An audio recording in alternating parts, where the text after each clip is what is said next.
ये 2 खाद डालिए और अपराजिता के पौधे में सैकड़ों फूल खिलेंगे, बार बार कलियां बनेंगी और एक ही छोटे कंटेनर में बहुत सारी फ्लावरिंग आप ले पाएंगे। आज के वीडियो में मैं आपको बताने वाली हूँ कि यदि आपके अपराजिता के पौधे में फ्लावरिंग नहीं हो रही है या पौधे में किसी भी तरीके की समस्या है। कई लोग लिख रहे थे कि पत्तियाँ सफ़ेद हो रही हैं या पत्तियाँ मुरझाकर गिर रही हैं, पौधे की ग्रोथ नहीं हो रही है, तो ये जो खाद मैं आपको बताने वाली हूँ, ये देने के बाद निश्चित तौर पर आपके अपराजिता में बहुत ही अच्छी फ्लावरिंग होने लगेगी।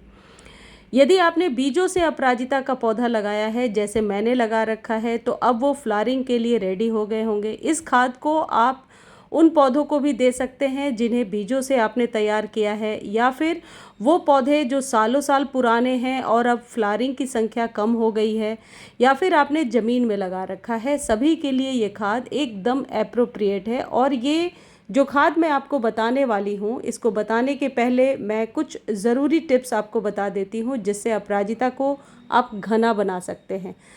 अपराजिता के पौधे में वैसे तो ज़्यादा ट्रिमिंग की ज़रूरत नहीं होती है, लेकिन जो पत्तियाँ सूख रही हैं या जो डंडी सूख रही है उसे कट कर देने से छोटे कंटेनर में भी पौधे को आप घना बना सकते हैं।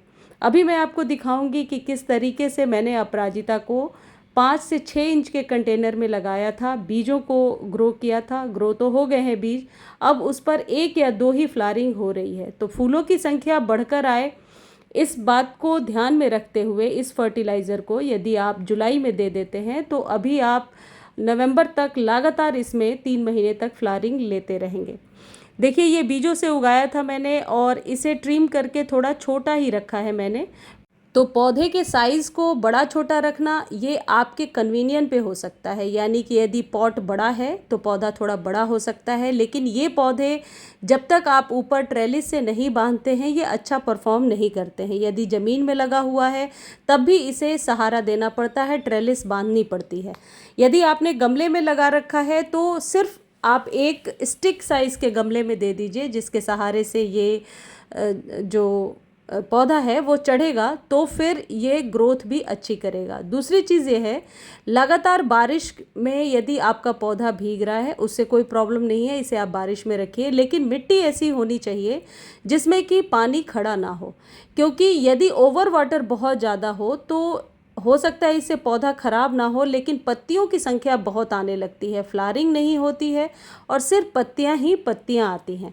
तो इस बात का आपको ध्यान रखना पड़ेगा कि पानी तभी दीजिए जब पौधे की रिक्वायरमेंट है। यदि बरसात में आपका पौधा हमेशा गीला रह रहा है, तो जैसे मैंने अपने पौधे की मिट्टी आपको दिखाई, जो मिट्टी नम तो है लेकिन कीचड़ से नहीं है, कभी भी पौधा कीचड़ वाली मिट्टी में पनपेगा नहीं। कीचड़ वाली मिट्टी यानी कि हाथ से जब आप टच कर रहे हैं मिट्टी को, तो मिट्टी हाथ में लग रही है, तो वो कीचड़ वाली मिट्टी होती है। और जो वेल ड्रेन मिट्टी होती है वो नम दिखाई पड़ती है, मॉइस्चर होता है, लेकिन जैसे ही आप उसे टच करेंगे या फिर उसमें आप लड्डू सा बनाएंगे तो आपके हाथों में कोई कीचड़ नहीं लगेगा।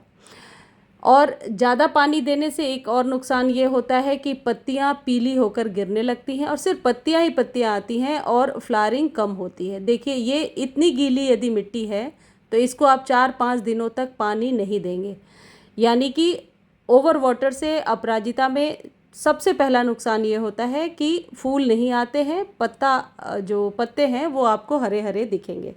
दूसरी चीज़ ये है कि फुल सनलाइट का पौधा है, इसे आप फुल सन में रखिए। जो खाद मैं आपको बताने वाली हूँ इसके इतने फ़ायदे हैं कि यदि इस खाद को आप रेगुलर बेस पर, यानी कि 15 दिनों में 1 चम्मच इस पाउडर को यदि आप यूज़ करते हैं, तो मैं यकीनन कह सकती हूँ कि आपको किसी और खाद की ज़रूरत नहीं पड़ेगी।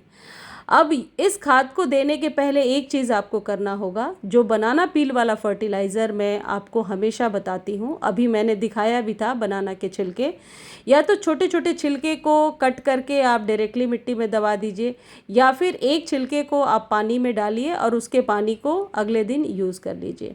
यदि उसके साथ इसके कॉम्बिनेशन को आप यूज़ करेंगे तो हमेशा बेनिफिट डबल होगा और बहुत जल्दी आपको रिज़ल्ट देखने के लिए मिलेगा।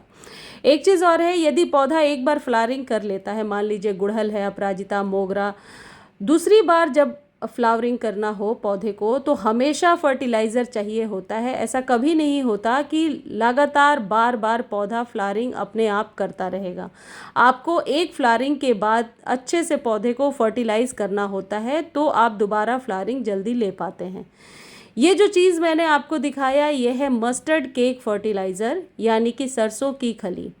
इसे आप लिक्विड फॉर्म में यूज़ कर सकते हैं, पाउडर फॉर्म में यूज़ कर सकते हैं, लेकिन लिक्विड फॉर्म में अभी बरसात में यूज़ करना सही नहीं है। इसके पीछे कारण ये है कि यदि गमले की मिट्टी बहुत ज़्यादा नम है, मॉइस्चर बहुत ज़्यादा है, ऐसे में यदि आप ऊपर से और पानी डालेंगे तो इसका कोई फ़ायदा नहीं होगा। जिस रिज़ल्ट का सोचकर हमने डाला है वो रिज़ल्ट आपको तुरंत नहीं मिलेगा। यदि पाउडर फॉर्म में डालेंगे तो इसका रिज़ल्ट आप जल्दी यानी कि 10 डेज़ में ही ले पाएंगे। अब ये क्वांटिटी कितनी देनी है ये भी आपको बता देती हूँ। आप ये जो 6 इंच का कंटेनर है या आपका 10 इंच का कंटेनर है तो 1 चम्मच भर के डालिए यदि नया पौधा आपने लगाया है, जैसे मैंने बीजों से लगाया है। यदि आपका पुराना पौधा है, काफ़ी पुराना है, तो इसकी संख्या 3 गुना आप बढ़ा देंगे, यानी कि 3 चम्मच डालेंगे। तो मुझे लगता है यदि 5 ग्राम 1 चम्मच में आता है तो 15 ग्राम के करीब आप डालेंगे।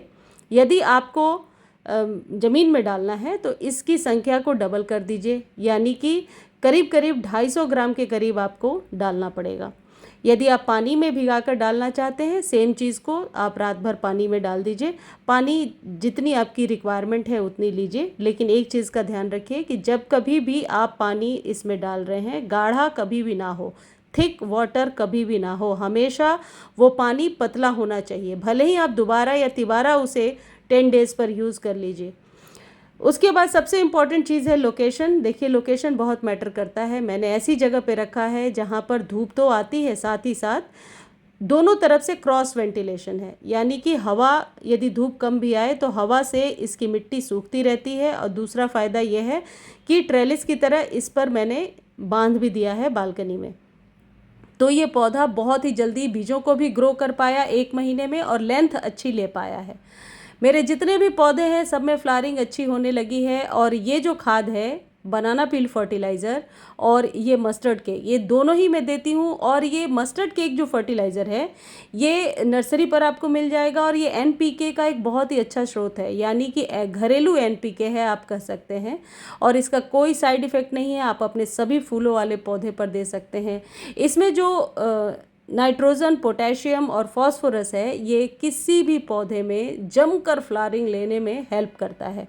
बहुत ही सस्ता खाद है, यानी कि 30-35 रुपये में आपको मिल जाएगा और इसे आप 15 दिनों पर यूज़ करेंगे। Mustard cake protein, amino acid, carbohydrate और टैनिन का एक अच्छा स्रोत है। इसके अलावा अन्य पोषक तत्वों के साथ साथ वह अच्छा फर्टिलाइज़र और कीटनाशक भी है। सरसों की खली को पौधों में डालने से मिट्टी की क्षमता में वृद्धि होती है और मिट्टी में पोषक तत्वों की कमी को ये पूरा करता है। ये जो फर्टिलाइज़र है ये आप कह सकते हैं कि इसका अनुपात 4:1:1 है, यानी कि NPK का जो अनुपात है वो 4:1:1 है। तो ये पौधे को स्वस्थ रखने में इनिशियल स्टेज में बहुत ही ज़्यादा हेल्प करता है। और मैंने आपको बनाना पील फर्टिलाइज़र के साथ इसे मिलाकर बताया है, तो इसके फ़ायदे डबल हो जाएंगे और इससे आप गारंटीड 10 डेज़ में ही रिज़ल्ट देख पाओगे। तो अपराजिता के पौधे में ज़्यादा फूल लेने का ये सरल तरीका है। मुझे उम्मीद है आज की जानकारी आपको अच्छी लगी होगी। जानकारी अच्छी लगती है तो चैनल को लाइक, शेयर, सब्सक्राइब कीजिए और इससे रिलेटेड कोई भी क्वेरी है तो आप कमेंट सेक्शन में लिख दीजिए। मैं जितनी जल्दी हो सकता है आंसर करने की कोशिश करूँगी। धन्यवाद।